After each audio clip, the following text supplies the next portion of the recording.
Le thème qui va être abordé, stopper les menaces avancées par email avec Cloud Email Protection de Fortra. Et pour nous en parler, eh bien, deux personnes à mes côtés, Madame Smahen Merchi, qui prendra la parole en premier, et puis Monsieur Emmanuel Eskander, qui lui continuera. Mesdames, Messieurs, vous avez 30 minutes. Merci beaucoup. Alors, je suis ravie d'être avec vous aujourd'hui. Moi, c'est Smahen Merchi, je suis directrice du développement chez Fortra. Je couvre le périmètre France et Afrique francophone. Donc, on est ravis aujourd'hui avec Emmanuel de vous présenter Fortra, qui nous sommes, qu'est-ce que nous faisons et surtout comment nous le faisons. Je suis assez persuadée que vous n'êtes pas familier avec Fortra, mais plutôt avec les marques qui composent Fortra, pour ne citer qu'elles, Cobalt Strike, donc leader sur le red teaming. On va avoir Go Anywhere sur la partie transfert sécurisé des fichiers. Je peux vous parler aussi de Digital Guardian sur la partie protection des données.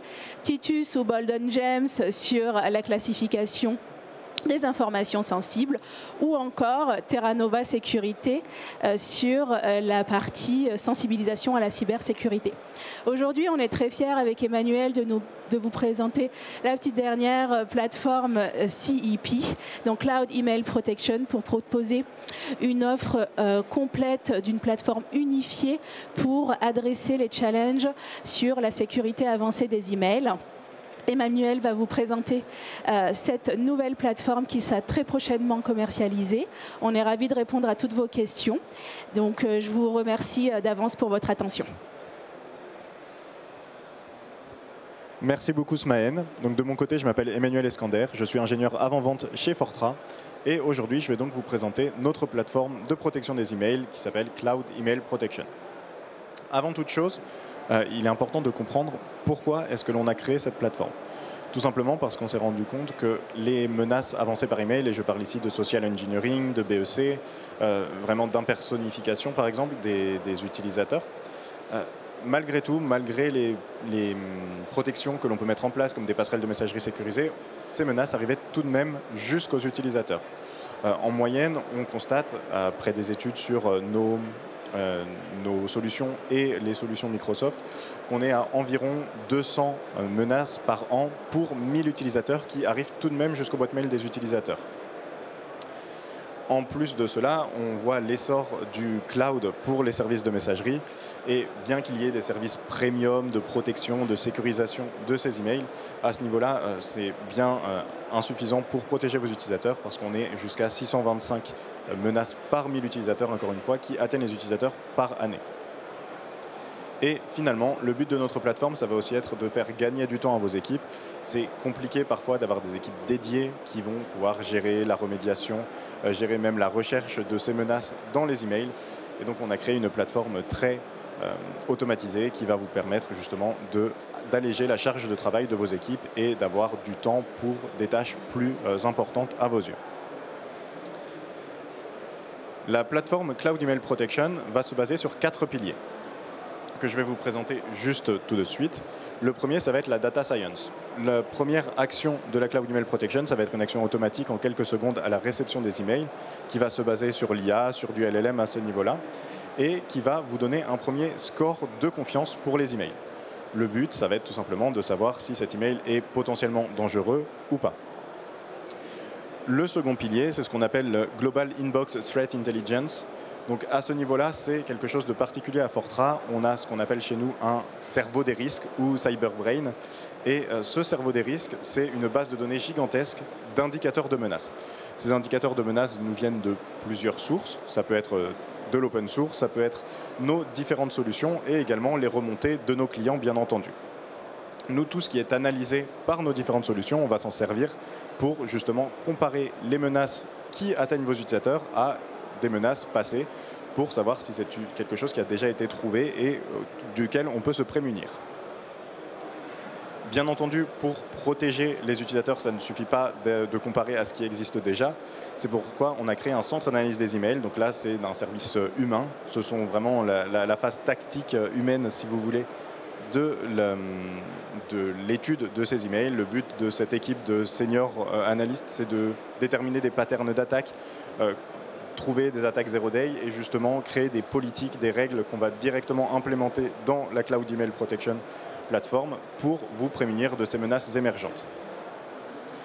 Et finalement, on va aller dans l'automatisation avec la détection et la réponse en continu.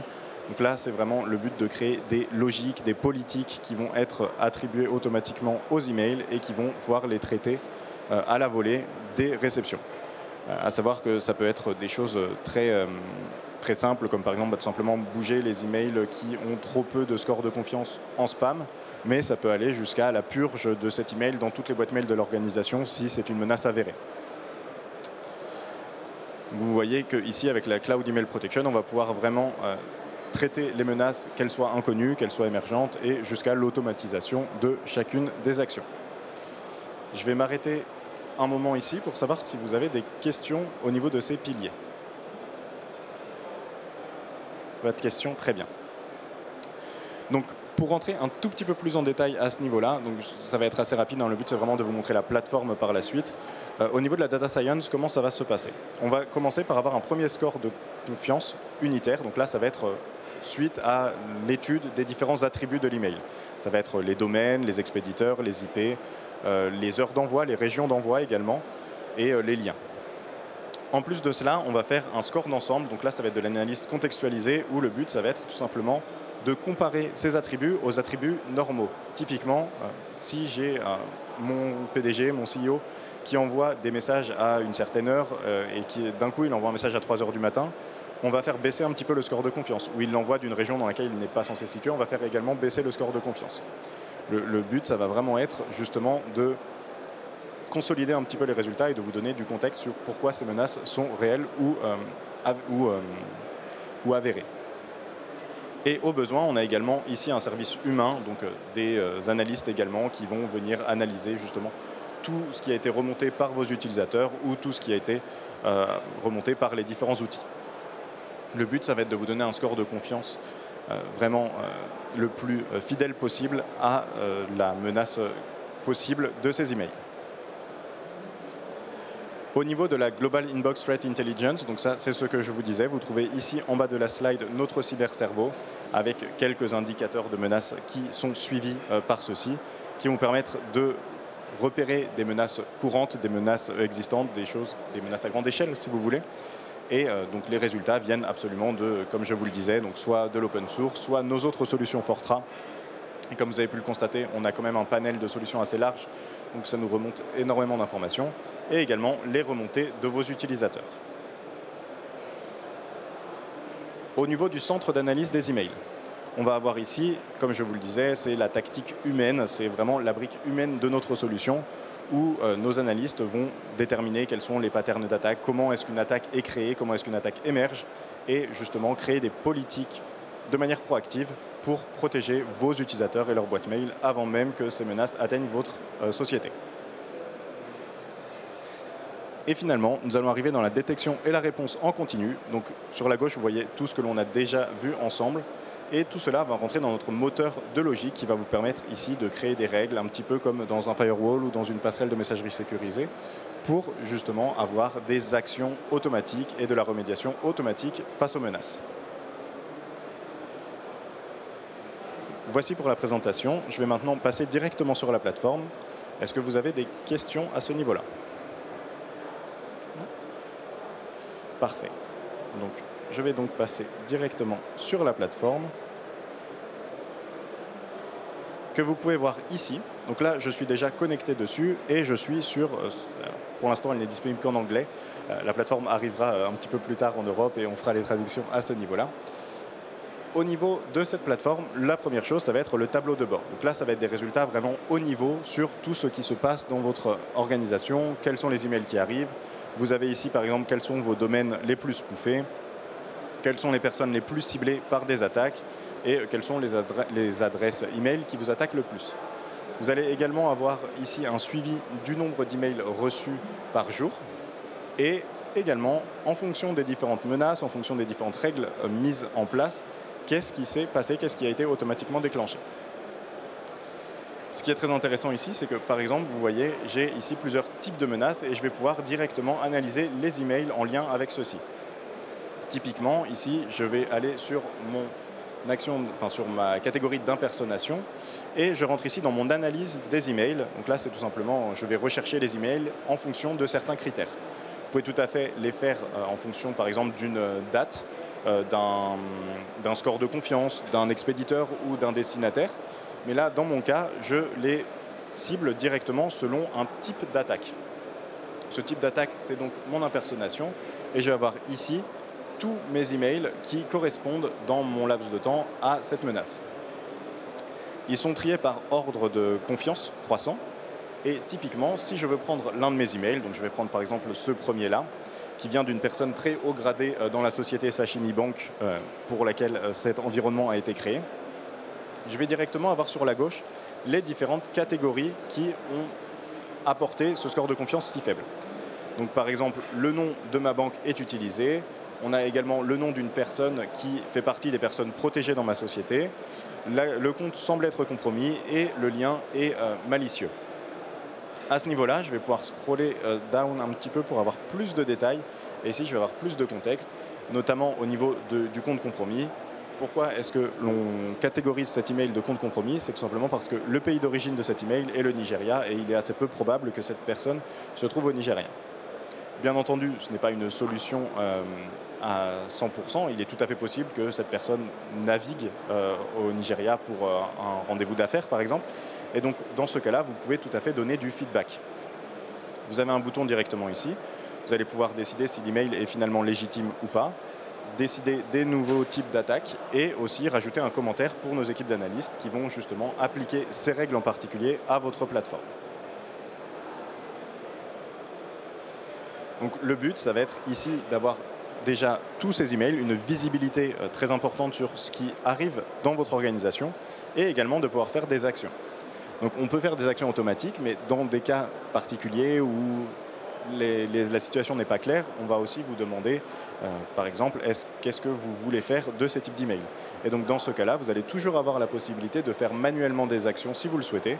Donc par exemple, cet email, je vais le sélectionner et je vais pouvoir directement le mettre en quarantaine, l'envoyer, le supprimer ou, s'il est légitime, en réalité, le délivrer. Au niveau de l'analyse des emails, donc là, on cherchait quelque chose en particulier, on était vraiment sur un scope réduit. On va également pouvoir aller directement dans les messages. Donc là, ça va être tous les messages reçus par mon organisation et ils sont déjà pré-triés en fonction de plusieurs catégories. Donc les messages auxquels on ne fait absolument pas confiance, ceux qui sont suspicieux mais qui peuvent dépendre un petit peu et les messages qui sont passés sans le moindre problème. Ce qui est intéressant à ce niveau-là, donc là je vais rester dans mes messages auxquels je ne fais pas confiance, je vais pouvoir les trier par attribut. Et ça va me permettre de déterminer par exemple quels sont les domaines qui m'attaquent le plus, quelles sont les campagnes ou les adresses IP justement qui m'attaquent le plus. Donc à ce niveau-là, je vais pouvoir les bloquer, mettre en place différentes règles justement pour les traiter automatiquement. Et de la même manière, je peux cliquer sur n'importe laquelle des catégories et avoir ici tous mes emails. Donc là, ce domaine par exemple qui est assez proche du mien, je vais venir directement ici lui mettre une règle en particulier et tous les supprimer. Alors j'ai pris cet exemple du domaine proche du mien pour vous montrer également ici, si je vais dans mon analyse de domaine, j'ai tous les domaines qui ont envoyé des emails vers mon infrastructure. Et à ce niveau-là, donc vous voyez qu'il y en a beaucoup, ils sont classés par ordre décroissant de volume. Donc le premier, celui qui en a le plus envoyé, ça va décroître par la suite. Et ce qui est très important ici, c'est que vous allez pouvoir mettre des tags en place, notamment des tags internes et des tags partenaires. Ça va avoir deux actions différentes. Les tags internes et partenaires vont booster les scores de confiance des emails reçus, comme ce sont des emails des domaines auxquels vous faites confiance. Donc on va booster directement les scores de confiance des emails reçus de ces domaines-là. Et ça va aussi permettre de rentrer donc le domaine Sashimi Bank et le domaine ServiceNow dans notre protection des domaines. Protection des domaines, c'est l'un des nombreux modèles que l'on a pour protéger et pour scorer les différents emails. Et ça va vous permettre justement de vous assurer que les domaines proches du vôtre, donc typiquement si je prends Sashimi Bank avec 2 S, là, dans ce cas-là, tout de suite, je vais lui mettre un score de confiance très faible parce que c'est un risque d'impersonnation de mon domaine. Donc, ça, c'est pour l'analyse des emails. On a aussi beaucoup de manières d'automatiser, comme je vous le disais, ce qui va se passer sur la plateforme, avec notamment ici, dans le management, la détection en continu. Cette détection en continu va traiter justement tous les emails reçus par la société et traiter les emails qui sont également dans les boîtes mail en fonction de plusieurs critères. Alors ces critères, comme vous pouvez le voir, on en a déjà quelques-uns qui sont créés par défaut, comme le BEC, le phishing, et on peut également en créer sur mesure. Donc vous voyez qu'on en a déjà quelques-unes de créer sur mesure, mais il est tout à fait possible ici de venir rajouter votre nouvelle règle, sa description. Par défaut, ces règles vont durer 60 jours si elles ne sont pas déclenchées. Donc à chaque déclenchement, on relance 60 jours. C'est simplement pour vous garder uniquement des règles qui ont une action efficace sur votre société, mais vous pouvez aussi forcer l'expiration pour qu'elle n'arrive jamais. Et donc ceci, ça va vous permettre justement de traiter les emails, de faire en sorte de les déplacer, de les supprimer, de purger toutes les boîtes mail de vos utilisateurs.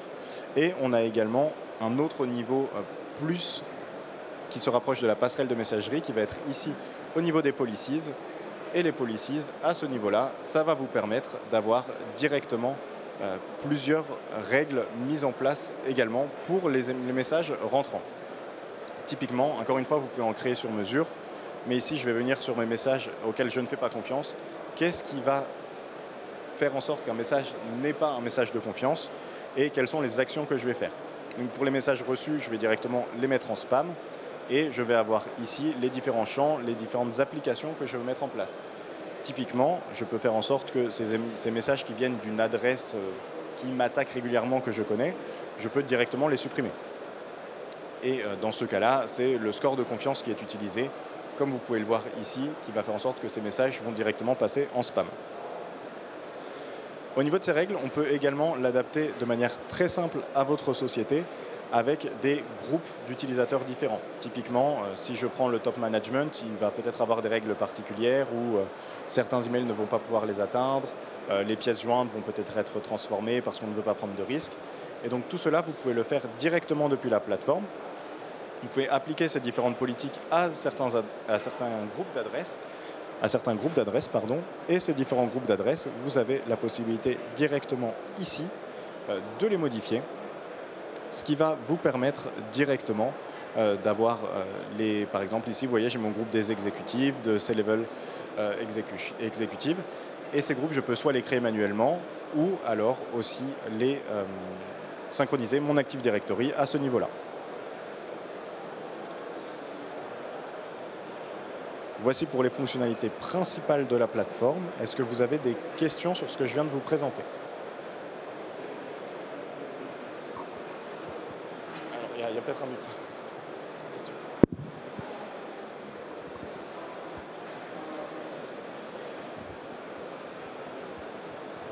Bonjour, merci beaucoup. Ça se déploie comment la plateforme? Alors, c'est une plateforme uniquement en cloud qui s'intègre avec Microsoft et la Google Suite pour l'instant. Okay. On a des connecteurs par API directement vers votre infrastructure. Oui. On est en post-delivery ou Oui, tout à fait. En fait, si vous voulez, c'est un connecteur qui va se connecter aux boîtes mail directement. Ça ne se connecte pas à une passerelle de messagerie. C'est pas une gateway, ouais, okay. Oui, c'est pas une gateway du tout. Ok. Donc en fait, le mail arrive quand même à la destination. En fait, ça va se situer juste avant la boîte mail des utilisateurs. Si vous voulez, c'est juste avant que l'email soit délivré et visible par les utilisateurs. D'accord, ok. Ça marche, merci.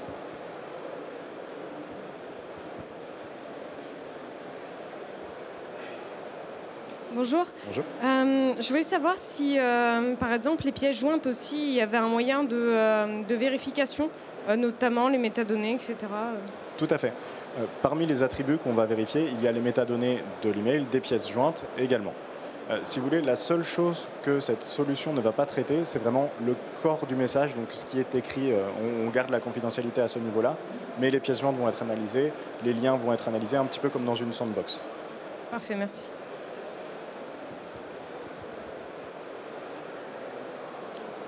Pas d'autres questions ? Eh bien, merci beaucoup pour votre temps aujourd'hui. Si vous avez d'autres questions, si vous voulez en savoir plus sur Fortran, n'hésitez pas à nous rejoindre directement sur notre stand. C'est le stand F5, donc juste à côté. Et puis, bon salon à vous tous.